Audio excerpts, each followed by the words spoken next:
Olá pessoal, aqui é Cassiano Zortea de Conto, sou médico psiquiatra e vamos dar continuidade ao nosso assunto sobre o transtorno depressivo maior ou a depressão, como é comumente chamada.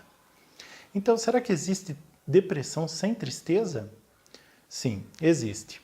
Todas as doenças, sejam na psiquiatria ou em outras áreas médicas, têm critérios para o diagnóstico. Então, se você vai consultar um dermato porque você está com uma mancha na pele, ele vai usar critérios para avaliar aquilo.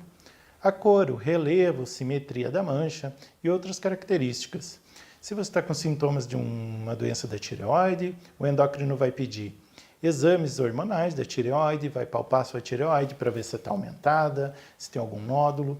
E dentre tantas características, sinais ou sintomas de uma doença, ele vai fechar um diagnóstico baseado nesses critérios. Isso é necessário para que o médico também tenha um norte, né?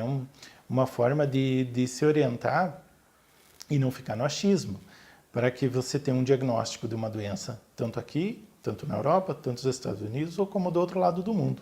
Por isso que existem as classificações, né, das doenças e a forma de como chegar até os diagnósticos.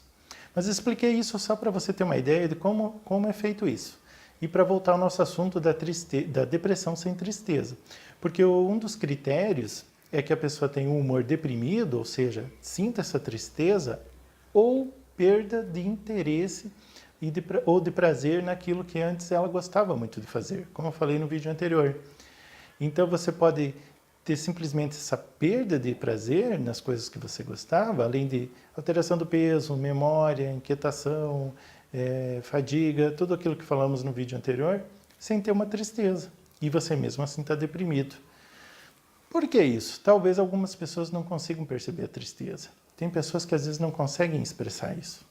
Elas dizem não se sentir triste. Eu já vi muitas vezes isso no consultório. Dizem, não, tristeza eu não sinto. Mas eu ando muito desanimado, não tenho mais vontade de fazer nada, perdi o interesse por tudo. Então ela não consegue associar as coisas com a tristeza.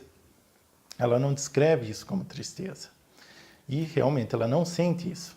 Então ela vai para os outros critérios, que vão acabar fechando também o diagnóstico de quadro depressivo. Porque você há de convir comigo que não tem como alguém estar bem dizendo que perdeu o interesse ou o prazer em tudo que ela gostava de fazer antes. É uma pessoa que começa a ficar se arrastando para a vida. Ela está esperando o tempo passar ou querendo que o tempo realmente passe rápido para que a vida acabe. Então, novamente, entra aí a questão da procura do médico especialista para que realmente seja feito o diagnóstico correto, baseado nos critérios do CID-11, que é o Código Internacional de Doenças, né? Atualmente é o 10, mas está entrando numa nova classificação aí para codificar as doenças, e o DSM-5, que é a referência, né, norte-americana, né, para o diagnóstico das doenças, dos transtornos mentais. Então, o médico, o psiquiatra, tem que saber isso para poder fechar um diagnóstico. Às vezes a gente fica na dúvida, tem casos que são muito complicados, é difícil separar uma coisa da outra, então por isso que são necessárias às vezes mais consultas para se chegar a um diagnóstico mais preciso sobre o problema que a pessoa está passando. Mas, voltando ao tema principal, seria isso. Tem sim como você ter um quadro depressivo sem ter tristeza. Por isso você tem que ficar alerta e, se tiver dúvidas, buscar ajuda profissional. Espero ter ajudado e, se você gostou do vídeo, compartilhe ou curta para que mais pessoas possam ter acesso a esse conhecimento e esclarecimento sobre essas doenças. Um abraço e até mais!